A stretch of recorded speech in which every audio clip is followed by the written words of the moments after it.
இல்ல, எனக்கு நல்லதைத்தான் எடுத்துக்குவேன் நான் சொல்லிட்டேன். தவிர பிழையா பெருமை எந்த மனிதனுக்கும் கிடையாது, உங்களுக்கும் கிடையாது, எனக்கும் கிடையாது, எம்ஜிஆருக்கும் கிடையாது.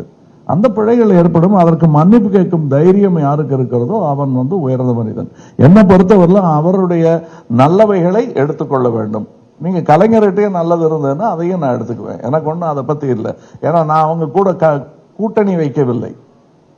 அவர்கிட்ட இருக்கிற நல்லதை எடுத்துக்கிறேன். அது என் மூதாதை, சித்தப்பா, பெரியப்பா கிட்ட இருந்து எடுத்துக்கிற மாதிரி தான். ஆமா,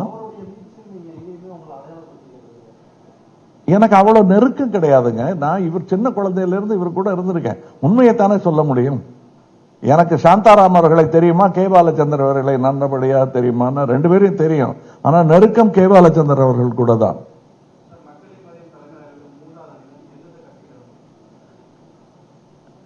அது தெரிஞ்ச உடனே உங்களுக்கு நான் கண்டிப்பாக கூப்பிட்டு சொல்லிடுறேன்.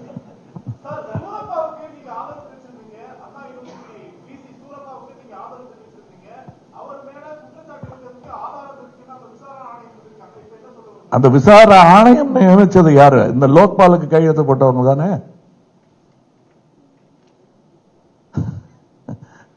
அவங்கதான், அவங்க நியமிச்ச ஆணையம்.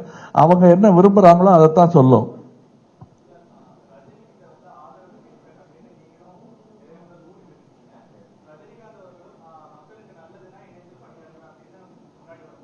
அது முன்னாடிங்க, அதுக்கு நடுவில் நிறைய much water has passed under the bridge.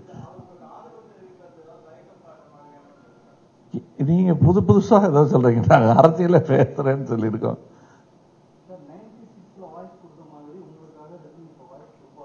தெரியல, அவருக்கு வாய்ஸ் கொடுத்தா அவரை தான் கொடுக்கணும்.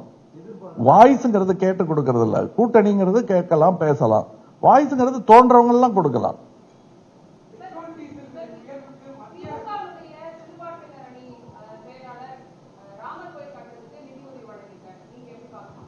யாருங்க?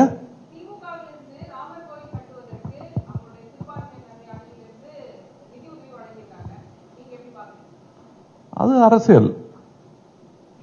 நாங்களும் அரசியல் தான் பேசிக்கிட்டு இருக்கோம் இப்போ. Right right right.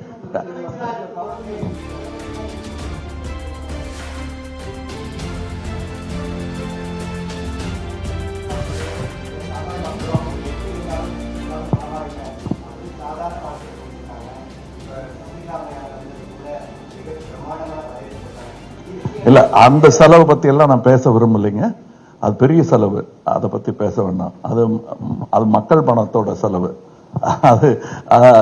அதாவது நான் இப்பதான் பேச்சு முடிவில் சொல்ல வேண்டிய ஒரு வார்த்தை, அதை நீங்க நோட்டீஸ் பண்ணலன்னு நினைக்கிறேன். கூடி கலைவது கும்பல், கூட்டி சேர்ப்பது கூட்டம், எங்களுடையது சங்கமம். நன்றி, வணக்கம்.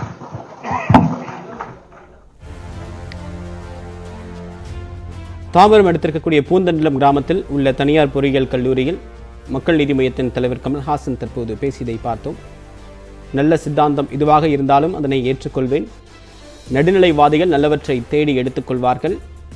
மக்கள் நீதி மையத்திற்கு ஆதரவு கொடுப்பது என்பது ரஜினிதான் அந்த முடிவை எடுக்க வேண்டும் என்று தற்போது கமல்ஹாசன் தெரிவித்திருக்கிறார்.